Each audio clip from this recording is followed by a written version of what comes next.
Assalamualaikum warahmatullahi wabarakatuh. Kepada yang saya hormati Ibu Lisdawati dan kepada teman-teman yang saya banggakan, saya Tazkia Alia Fauzia dengan NIM 250600116 dari kelas B2 PGSD non reguler. Di sini saya akan mempresentasikan laporan UTS Bahasa Indonesia saya yang berjudul Analisis Penanaman Nilai Karakter dalam Pembelajaran IPS Materi Keberagaman Budaya kelas 4 SD. Video ini akan menjelaskan secara mendalam bagaimana saya membedah artikel tersebut menggunakan kaidah membaca kritis dan teknik penulisan ilmiah yang benar.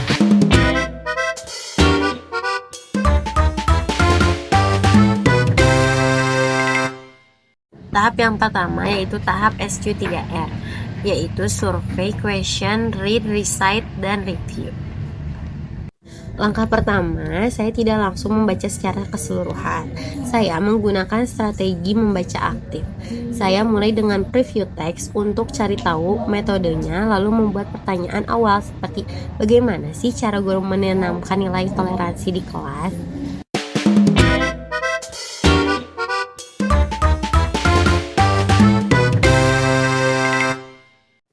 Ide pokoknya adalah IPS memiliki peran strategis untuk membentuk karakter, namun implementasinya masih didominasi pendekatan kognitif dan kurang inovatif. Argumen ini didukung premis bahwa materi keberagaman mengandung nilai toleransi dan gotong royong. Setelah itu, saya menambahkan struktur argumennya. Ide pokoknya sangat jelas bahwa IPS strategis untuk membentuk karakter, tetapi sayangnya saat ini masih terlalu fokus pada hafalan atau kognitifnya saja. Saya juga memetakan premis-premisnya agar tahu landasan teori artikel ini.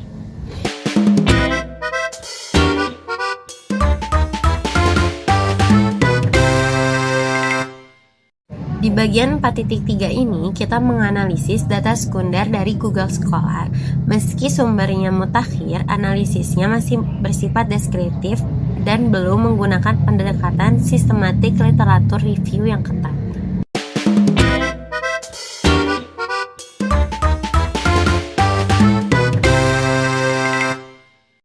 Penulis memiliki latar belakang PGSD yang relevan, namun kita harus waspada terhadap bias konfirmasi di mana penulis cenderung hanya menyajikan hasil pendukung efektivitas pembelajaran IPS saja.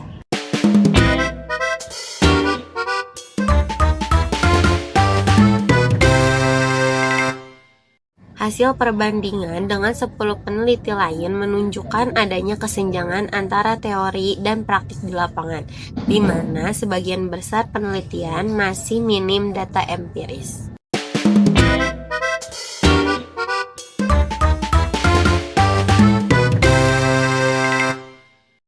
Setelah menganalisis, sekarang kita belajar mengemas informasi tersebut melalui teknik meringkas dan memparafrase ilmiah.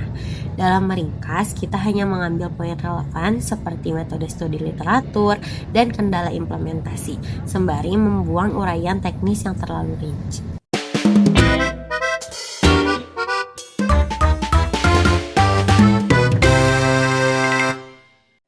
Intinya, penanaman karakter dilakukan melalui diskusi dan kerja kelompok. Nilai yang muncul meliputi toleransi, nasionalisme, hingga tanggung jawab. Namun, aspek media dan variasi metode masih perlu diperbaiki.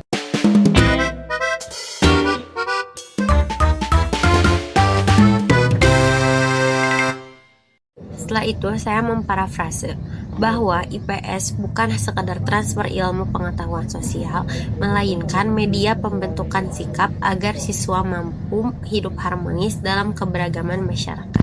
Poin penting yang diparafrase adalah peran guru sebagai perancang strategi dan teladan sikap.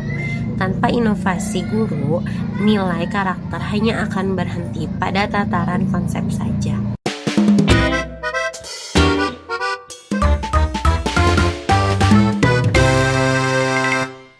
Terakhir, pastikan pengutipannya benar. Gunakan kutipan langsung untuk definisi penting dan kutipan tidak langsung untuk gagasan para ahli. Kutipan langsung seperti misalnya pembelajaran ilmu pengetahuan sosial di sekolah dasar memiliki titik-titik Sahira et al. 2022. Untuk contoh kutipan tidak langsung seperti menurut Nisha dan Farhana 2024 bahwa titik-titik.